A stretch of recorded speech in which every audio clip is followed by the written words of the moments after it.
The Ararat Anomaly is a mysterious, ship-shaped formation visible in aerial and satellite images on the northwest slope of Mount Ararat in Turkey. Located at about 15,500 feet, it has sparked speculation that it could be the remains of Noah's Ark, though most experts believe it's likely a natural rock or ice formation. Let's dive into the history of the anomaly and what it could be. Is this Noah's Ark? Starting in World War I, 1916, after Russian forces temporarily occupied parts of eastern Turkey, including the area around Mount Ararat, Czar Nicholas II authorized a military and scientific expedition to explore reports of a large wooden structure exposed by a glacier on Ararat slopes. According to the legend, Russian soldiers or scouts discovered a massive wooden object partly embedded in ice. It was said to have large, beam-like chambers and the dimensions of a ship. The discovery was supposedly reported up the chain of command to the Tsar himself. The Tsar allegedly sent a team of experts, possibly engineers and archaeologists, to investigate and document the find. They supposedly created drawings, photographs, and detailed reports of the structure. These reports, however, were filed in St. Petersburg, but unfortunately lost or hidden following the 1917 Russian Revolution, when the Bolsheviks overthrew the monarchy and confiscated state archives. Very good chance we'll never see these.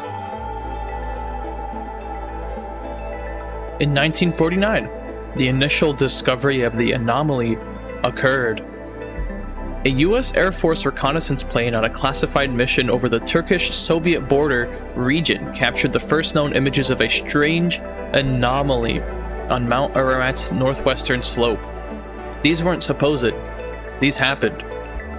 The black and white photos showed what looked like an elongated box-like object jutting from the snow at approximately 4,700 meter elevation. Given Ararat's strategic location during the stages of the Cold War and the post-American World War II landscape, the images were immediately stamped secret by US intelligence. Thus began the mystique of the Ararat Anomaly, although the photos remained hidden from public for decades. In the 1950s, more continued secret photography occurred. US and Turkish military flights continued to photograph Ararat's summit area. Another US aerial photo in 1956 reportedly captured the same anomaly from a different angle. In 1959, a Turkish Air Force pilot, Captain İlhan Drupinar, conducting aerial mapping of the Ararat region, noticed a separate boat-shaped formation on a mountainside about 18 miles southwest of Greater Ararat. That discovery, later called the Drupinar site, caused a minor media frenzy when Life magazine published the photo in 1960, spurring public interest in Noah's Ark searches later. Notably, the Drupinar formation was not on Mount Ararat itself, and later analyses concluded it was a natural geologic feature, despite its uncanny hole-like outline. Still, these 1950s aerial sightings, both the Ararat Anomaly on the mountain and the Drupinar site off the mountain, helped spark the Noah's Ark Fever. The 1960s, the Ark Fever and restricted access. The early 1960s saw heightened excitement about Noah's Ark, but field exploration of Mount Ararat was constrained. Eastern Turkey, bordering the USSR at this time, was still militarily sensitive, and from the 1950s until 1982, the Turkish government often forbade access to Ararat for foreigners due to Cold War security concerns and local insurgency issues. Despite restrictions, a few adventurous Ark hunters made climbs, such as in 1955, French explorer Ferdinand Navarre retrieved a hand-hewn wooden timber from high altitude on Ararat. Such an event was widely publicized as a possible Ark fragment. However, doubts later emerged about Navarre's wood, since some laboratory tests dated it to only 1,200 to 1,700 years old, suggesting it was not from Noah's time, and allegations arose that it might have been a planned hoax. Overall, no definitive Ark evidence was confirmed in this period, and the Ararat Anomaly remained unexamined on the ground due to the mountain's off-limits status. 1973, the start of satellite spy imagery rumors. On December 20th, 1973, a US KH-9 hexagon spy satellite captured high-resolution images of Mount Ararat. Within American intelligence circles, whispers spread that one photo showed something resembling the bow of a ship protruding from Ararat's ice cap. In other words, the anomaly might have the shape of a large vessel. These CIA Ark photo rumors, essentially credible reports of a boat-like object on Ararat, made their way even to the halls of West Point, where a young cadet named Porcher Taylor heard them and took keen interest. This is a reoccurring character. Additional classified satellite images were taken in 1976 by a KH-11 spy satellite, and again in 1990 to 1992, each time capturing the anomaly's location under varying snow conditions. All of these remain secret, but the legend of possible Ark remains on Ararat was growing, passed along in hushed tones among explorers and military analysts. In 1974 to 1975, Congressman Bob Wilson and Senator Barry Goldwater inquire with the CIA, asking for satellite images and analysis of the Ararat anomaly. Their interest stemmed from the growing public fascination with the anomaly's possible connection to Noah's Ark. The CIA confirmed that they've looked and found no conclusive evidence, but still kept the images classified even to them. They cited national security concerns, given the strategic importance of Mount Ararat's location near the Soviet border. At the time, Turkey bordered the USSR, and any detailed surveillance data from the area was considered highly sensitive. This continued secrecy only fueled speculation among Ark researchers and conspiracy theorists who argue that the CIA might be withholding evidence of a monumental archaeological discovery. Now, between 1982 and 1984, Turkey reopened Mount Ararat to climbers, making it feasible for Ark research teams to legally investigate the mountain. Notably, Apollo 15 astronaut James Irwin led multiple Ark hunting trips in the 1980s, stopping when he fell off a cliff and was injured, having to be sent to a hospital. This is perhaps my favorite part of the Ararat Anomaly history. Our astronaut James Irwin went to look himself. Other teams from the US, Turkey, and elsewhere climbed the mountain as well.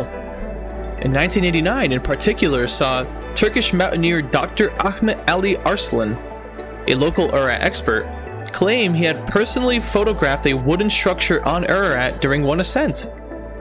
However, Arslan's alleged Ark photos were never independently verified, and critics noted inconsistencies in his stories, where one Ark researcher that spoke with Arslan remarked that in one conversation he will say he has 3,000 photos, and then 10 minutes later, he would report 5,000 photos. So despite the many climbs, no expedition found conclusive evidence of a giant ship. The anomaly site, at 15,500 feet, perched on a steep ice-glazed ledge, remained elusive, and possibly too treacherous for climbers to reach. But as we'll see, they'll continue to try. In 1995, released declassified photos sparked interest yet again. After years of persistence, Porcher Taylor returns to the story. By then, a professor and satellite imagery and analyst succeeded in getting the US government to declassify some of the 1949 Ararat photos under the Freedom of Information Act, an FOIA request. 6 frames from the original 1949 spy plane footage were released to Taylor in 1995, finally bringing the Ararat anomalies into the public domain. Actual photos being released. The grainy photographs showed a long rectangular feature poking through the snow. Taylor and others pointed out that the object's proportions appeared roughly arc-sized, and in fact, one could discern a shape about using biblical dimensions was 300 cubits by length and a 50 cubits width, which is the same 6:1 length to width ratio described for Noah's Ark. Creationist publications excitedly dubbed it an Ark-like boat on the mountaintalkorigins.org site. The release of the 1949 images in the 1990s sparked new interest. For the first time, satellite companies and media outlets also became intrigued by the mystery on Ararat's summit. Now, by 2000, there have been new satellite imaging missions. In the late 1990s and 2000, commercial Earth imaging satellites offered a fresh set of eyes. A joint project by Insight Magazine and Space Imaging Incorporated, a satellite company, used the IKONOS satellite, IKONOS, if that's how you pronounce it, to capture high-resolution pictures of the Ararat Anomaly. IKONOS photographed the site on August 5th, 2000, and again on September 13th, 2000, under different snow conditions. The satellite shots, with sharper detail than any before, confirmed there was indeed an unusual rectangular feature there. But the images were still not clear enough to resolve if it was a rock, some wood, or something else. Space Imaging later compiled a short computerized 3D video flyover of the anomaly from the IKONOS data. By 2003, another satellite, Digital Globe's QuickBird, was tasked to shoot the Ararat. In late summer 2003, an abnormally warm season caused extensive snow to melt on Ararat, freeing up a lot of the view. QuickBird's February 2003 pass and possible additional imagery that year captured the boat-shaped form of the anomaly clearly with minimal snow cover. These images, considered the best ever of the anomaly now at this point, were shared with select researchers like Taylor himself, and one bird's-eye perspective view was later released publicly in 2006. Between 2003 to 2006, a public announcement of an expedition had occurred. After seeing the released 2003 QuickBird satellite imagery, Daniel McGivern, a Hawaii-based businessman and Ark researcher, held a high-profile press conference in April 2004 to announce a forthcoming Mount Ararat expedition. McGivern had financed the QuickBird satellite photos and claimed they unequivocally show a man-made object on the mountain. He pointed to details that looked like wooden beams or structure about 14 meters high emerging from the glacier exposed by the prior summer's heat wave. McGivern stated that he was 98% sure the object was Noah's Ark based on the imagery. The planned expedition, set for July 15, 2004, was to be led by Dr. Ahmet Ali Arslan, another recurring character here, and would include a team of 10 explorers and scientists from Turkey and the US. Their goal was to scale Mount Ararat to 4,700 meters and photograph the anomaly up close, without disturbing it. This announcement made international news, as it promised to finally reveal the truth behind the satellite photos, perhaps the most public expedition yet. The grand 2004 Ark expedition, however, ran into political roadblocks. Throughout that summer, McGivern's team struggled to get final permissions from the Turkish government to access the specific area of the anomaly. Climbing Ararat requires permits, and the sensitive nature of essentially looking for Noah's Ark added bureaucratic complexity. By September 2004, after weeks of delay, Turkey declined to authorize the mission. The expedition was never launched. McGivern said he would walk away rather than pour more money into repeated attempts. At this point, he's tried quite a few times. The much-hyped 2004 effort thus ended anticlimactically leaving the anomaly still unvisited. Despite the failed plans, during this, more satellite imagery of Ararat became available, including a controversial oblique angle image, the so-called bird's eye view from IKONOS.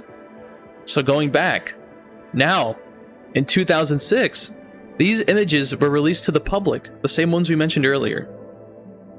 Same ones taken around 2000. An ABC News report in March 2006 showcased a satellite photo of the anomaly and suggested it might prompt a new scientific expedition. Professor Porcher Taylor, again, who had by then spent over a decade analyzing these images, described seeing a ship-like object about 1,015 feet across with almost perfect symmetry in the snow. He noted to them that the anomaly's length to width ratio matched the biblical ark's 300 by 50 cubits, a 6-to-1 ratio as mentioned before, and that its span was about the size of an aircraft carrier. This astonishing size estimate, over 300 meters by the way, was later confirmed by digital analysts, such as one expert, Rod Franz, who measured the anomaly's visible face as 309 meters, 1,015 feet, across in the QuickBird images. Such dimensions would dwarf even the largest wooden ships known, raising questions about whether a wooden ark could be that large and structurally sound. In 2010, the claimed discovery of a wooden structure. Another dramatic twist came in 2010 when a Hong Kong-based evangelical team, Noah's Ark Ministries International, NAMI, announced they had located a large wooden structure on Mount Ararat. In a press conference on April 25th, 2010, the NAMI explorers, a Turkish-Chinese group, revealed videos of 7 large wooden compartments that they had accessed about 4,000 meters, roughly 13,000 feet elevation, on Ararat. They claimed to be 99.9% certain that these are the remains of Noah's Ark. The team said wood specimens recovered from the site were radiocarbon dated to around 4,800 years old, much older than Arslan's pieces, roughly consistent with the time of Noah's flood. This announcement made global headlines, but it also met significant skepticism. Geologists and archaeologists pointed out that the Bible does not pinpoint Mount Ararat specifically, just the mountains of the Ararat region, and noted there's no geological evidence of a worldwide flood in Turkey around 4,000 years ago. Even many Ark researchers were unconvinced by NAMI's claim. Some experts suggested that the wooden structure could be an ancient shrine or dwellings built by locals or pilgrims, or even an outright hoax, since there were unproven allegations that the wood might have been planted there. To date, NAMI's find has not been verified by independent scientists, and its exact location was kept secret by their team. Now in 2014, more advanced imaging and analysis. In the wake of the 2010 claim, interest in the original Ararat anomaly remained strong. Now at this point, rather than giving up, Porcher Taylor, who, as you can see, never really gave up, he's always been trying to figure this out, has turned over to ever-improving technology.